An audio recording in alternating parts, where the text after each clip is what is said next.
Boa noite. Você vai ver no programa de hoje. Gilmar Mendes mente ao tentar justificar a decisão que tomou sobre impeachment de ministros do Supremo e jurista de esquerda afirma que essa decisão está entre as 5 mais aberrantes da história do STF. E para dificultar o próprio afastamento, Flávio Dino diz que Brasil tem muitos pedidos de impeachment. Filho de Lula, se mudou repentinamente para a Espanha, logo após estourar o escândalo do INSS. Essas e outras notícias que foram destaques nas redes sociais, você vai ver dentro de 15 segundos.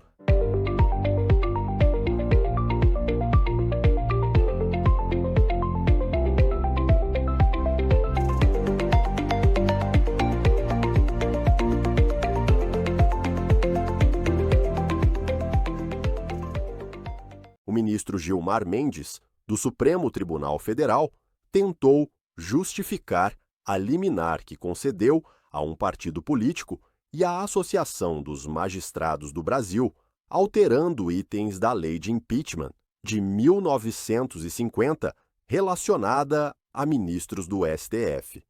Gilmar Mendes restringiu ao Procurador-Geral da República a denúncia contra membros do Poder Judiciário pela prática de crimes de responsabilidade. Antes da liminar, a prerrogativa era de qualquer cidadão, mas o que disse não convenceu. Mendes que fala após a saída de um evento sobre a decisão monocrática dele de mudar a lei do impeachment. Se trata de proteger as instituições, inclusive o próprio Senado, em relação a eventuais pedidos abusivos. Não se trata de fazer uma proteção do Supremo Tribunal Federal, ou como alguns de vocês têm falado, de uma blindagem. Se trata simplesmente de fazer um equilíbrio nessas relações e é disso que se cuida. A lei, como vocês sabem, é de 1950, ela foi feita sob a Constituição de 46, passou pela Constituição 67 e 69 e agora está sendo colocada em contraste com a Constituição de 88. É isso que está sendo discutido. Então, essa lei ela pode estimular uma atualização na questão da lei do impeachment? Com certeza. E há até um projeto no Congresso sobre isso. No Senado, salvo engano, inicialmente foi uma comissão presidida pelo ministro Lewandowski. E a participação... acha positivo o resultado dessa comissão? O senhor achou na época? Não examinei isso no detalhe, mas esse é um debate que vai se colocar à luz, inclusive, da decisão do Supremo. Ministro, o senhor chegou a conversar com o Gabriel Columbre? Não, nesse momento não, embora nós sejamos partners de conversa frequentes. Mas depois da decisão, o Alcolumbre entrou em contato com o senhor? Não. Ministro, o Mota falou com o senhor, né? Falou. E sobre as repercussões, ministro, no Senado, da ala política, né? A repercussão, o que o senhor tem a dizer? Nada. Isso é uma decisão judicial, vai ser submetida já ao plenário do Supremo. O senhor falou sobre essa reconsideração, então pode sair uma decisão ainda hoje? Vai sair uma decisão ainda hoje. Ministro, mas não te assustou um pouco essa repercussão negativa dessa decisão? Eu sou enfermeiro que já viu sangue. Ministro, a manifestação que pode restringir as monocráticas. Como o senhor viu essa reação? Vamos aguardar. O senhor viu a manifestação da AGU? O senhor já teve? Já vi. Obrigado. Gente, um prazer enorme sempre vê-los, hein? Obrigado, ministro. A Luísa... Em post publicado no X, o ativista conservador Clark de Souza comentou que Gilmar Mendes diz que a liminar não protege ou blinda só o STF, mas todas as instituições, o que é uma mentira deslavada, e o chamou de cínico. Segundo o argumento do Gilmar, só porque a lei é de 1950, tem que ser mudada porque vai de encontro à Constituição de 1988. Então vai ter que repaginar muita coisa. Clark vê isso como o pontapé inicial para a consolidação do regime, igual na Venezuela, onde ministros da Suprema Corte tomaram conta das prerrogativas do Legislativo. E ele continua. Percebam que, quando as perguntas começam a ficar muito incômodas, Gilmar começa a ficar desconcertado. Ele diz que o Hugo Mota ligou para ele, mas o Hugo Mota não veio a público, pelo que eu me recorde. Será que ele parabenizou a liminar? Eis a questão. Quando interpelado sobre o que ele achava da repercussão dentro do Congresso Nacional e do Senado, ele diz que não tem nada a falar, pois isso compete somente ao Judiciário. Então, mais uma vez, ele não está nem aí para as instituições que ele diz defender. Para Clark Gilmar Mendes, trata tudo com sarcasmo, mas está bem desconcertado, típico de gente assim. Ele ri e diz que foi enfermeiro que viu sangue. E Clark finalizou o seu post, dizendo que é inacreditável o rumo que o Brasil está tomando. Mas a decisão de Gilmar Mendes não causou indignação só na direita. O jurista Walter Maierovitch, que é simpatizante da esquerda, afirma que a decisão de Gilmar Mendes está entre as 5 mais aberrantes da história do STF. Essa decisão do ministro Gilmar Mendes deve estar entre as 5 decisões mais aberrantes, atenção, mais aberrantes da história do Supremo Tribunal Federal. E digo por quê. Pelo seguinte, uma decisão liminar, uma decisão cautelar, ela deve estar baseada no quê? Numa situação de perigo, numa situação perigosa que está a exigir providência de emergência, providência imediata. Primeiro ponto, a lei é de 1950, está em vigor até hoje, já foi usada algumas vezes e ela está toda apoiada na Constituição Democrática de 46. Então, existia emergência? Nenhuma. Tem mais de 70 anos em vigor essa lei. Se a gente perguntar, Josias, que mora aí em Brasília, para qualquer estudante ou para qualquer frequentador do Instituto Brasileiro de Direito, aquele fundado pelo Gilmar Mendes e do qual ele é garoto propaganda, se a gente perguntar para alguém desse instituto, ele vai dizer, eu acho que por unanimidade se vai dizer, não existe liminar sem periculum in mora. Demora na espera porque isso pode acarretar dano irreparável.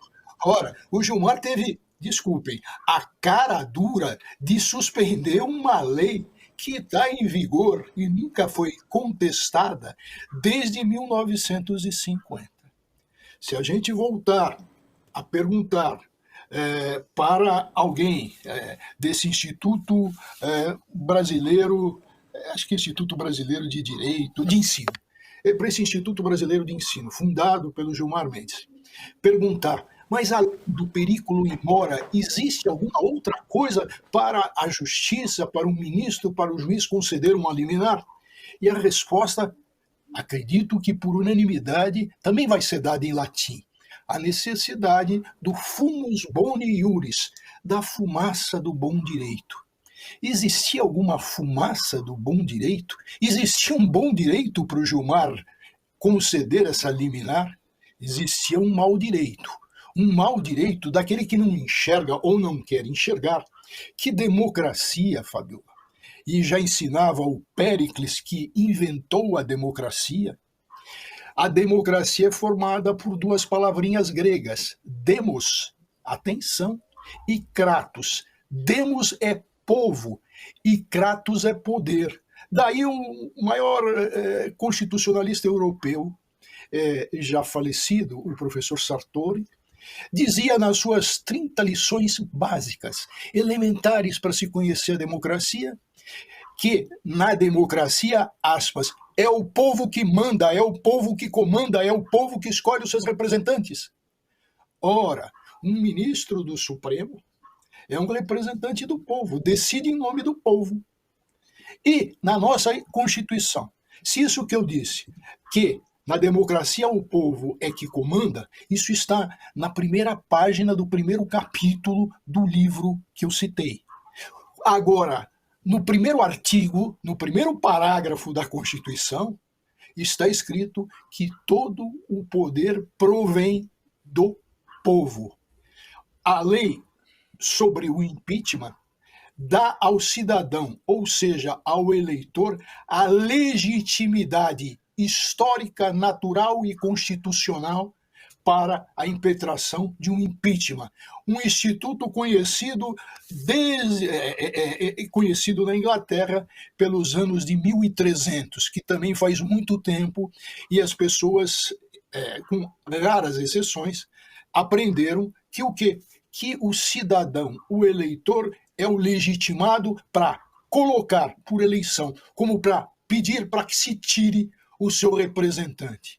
Gilmar ignorou isso, deu uma decisão corporativa e de blindagem.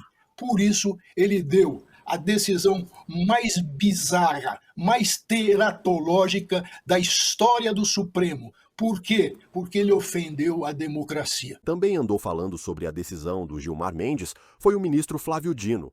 Hoje, 81 pedidos de impeachment contra ministros do Supremo.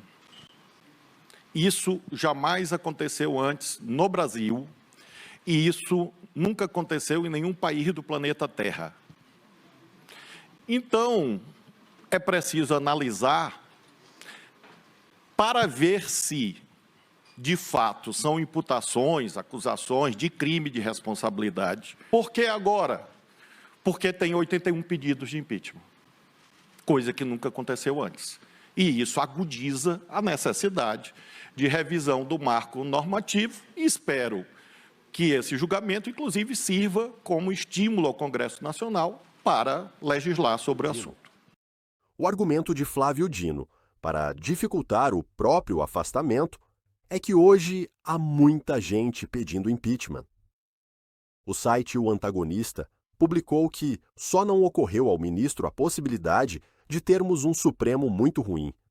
Dá para listar várias coisas que eles têm feito e que também nunca aconteceram no Brasil, nem em nenhum país do planeta Terra.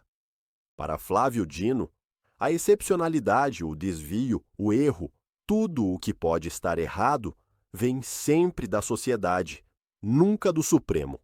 E o tribunal, claro, deve usar o próprio poder para se blindar dessa implicância. É a prova definitiva de que se consideram deuses, infalíveis. Mas o coronel Gerson Gomes acredita que Gilmar tomou esta atitude porque está com medo das eleições de 2026. E o Brasil... Porque o Gilmar Mendes só falou isso porque ele está com medo das eleições. Por que ele falou que só a PGR pode falar sobre impeachment? Porque ele sabe que o Senado, sendo renovado em 2/3, o nome dele estará ali para sofrer impeachment e do Alexandre de Moraes, o seu tutelado. Então, é uma faca de dois gumes, é uma provocação interessante, mas temos que lembrar que quem venceu a eleição de 2022 foi Jair Messias Bolsonaro. Às vezes a gente esquece que não é a eleição presidencial. Quem venceu no Senado e na Câmara foi o movimento liderado por Bolsonaro. Ele colocou seus ministros todos como senadores, governadores e deputados federais. Às vezes a gente esquece que o PL se transformou no maior partido político por causa de Jair Messias Bolsonaro em 2022. Então, tem muita coisa que depende, sim, da eleição.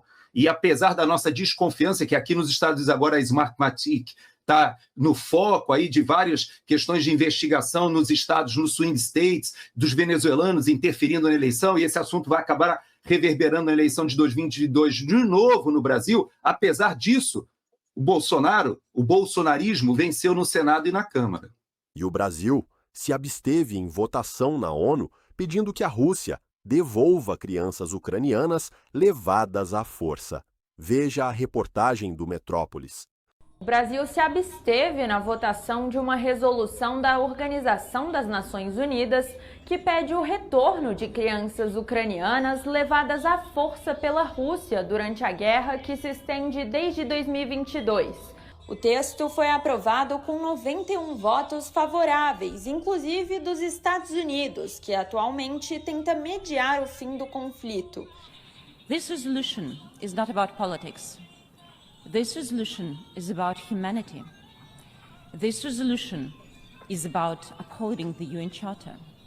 This resolution is about our moral imperative to return each and every Ukrainian child back home.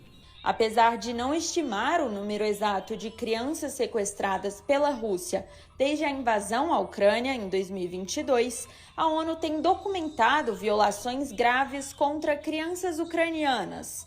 Esses atos incluem transferências forçadas, deportações e sequestros, classificados como crimes de guerra pelo Tribunal Penal Internacional. Foram esses fatos que embasaram os mandados de prisão emitido pelo tribunal contra o presidente russo Vladimir Putin e a comissária para os direitos da criança, Maria Lvova-Belova. A resolução, que o Brasil votou pela abstenção, pede que a Rússia garanta o retorno imediato, seguro e incondicional de todas as crianças ucranianas que foram transferidas à força ou deportadas e exige que Moscou interrompa qualquer prática adicional de transferência forçada, deportação, separação de famílias, mudança de cidadania, adoção ou colocação em famílias de acolhimento e doutrinação de crianças ucranianas. O texto também solicita ao secretário-geral da ONU que acompanhe de perto a situação. Nas redes sociais, Andriy Melnik, embaixador da Ucrânia na ONU, publicou, abre aspas, minha gratidão aos 92 estados que se posicionaram do lado certo da história e não me esquecerei daqueles que optaram pela abstenção, jamais, fecha aspas. Para mais informações, acesse o portal metrópolis.com. O deputado Felipe Barros diz que o filho de Lula se mudou repentinamente para a Espanha após estourar o escândalo do INSS e agora foi revelado seu envolvimento. E afirmou que foi por isso que a esquerda, a base do Lula, trabalhou tanto para que essa CPMI não saísse do papel. Não só quantas coincidências que estão acontecendo nesses últimos meses. Em abril desse ano, começaram as operações policiais contra o esquema de roubo bilionário dos idosos e deficientes através dos descontos ilegais lá no INSS. E em junho desse ano, Lulinha, o filho do Lula, se mudou repentinamente para a Espanha. Deu vontade de mudar para a Espanha, se mudou para lá. Em setembro, o careca do INSS foi preso como uma peça-chave nesse grande esquema de corrupção. Em outubro desse ano, agora, recentemente, a esquerda barrou a convocação do senhor Edson Claro. Quem era o Edson? Ele era ex-assessor do careca do INSS e aí a esquerda barrou, impedindo que ele prestasse depoimento na CPMI. Hoje, na data de hoje, dia 4 de dezembro, o senhor Edson Claro revelou que o careca do INSS pagava mesada pro Lulinha, o filho do Lula. E hoje, poucas horas, ainda hoje, poucas horas depois dessa notícia que saiu na imprensa, a esquerda barrou a convocação do Lulinha na CPMI. Então, gente, tá tudo muito claro. A base inteira do Lula tá blindando os criminosos em detrimento da justiça. Eles estão agindo como cúmplices do roubo de aposentados e de idosos. Aliás, por isso que a esquerda, a base do Lula, trabalhou tanto para que essa CPMI não saísse do papel. A esquerda, mais uma vez, ela sacrifica o Brasil para preservar o seu próprio projeto de poder. E por hoje é só. Estaremos de volta na próxima segunda-feira. Tenha uma boa semana.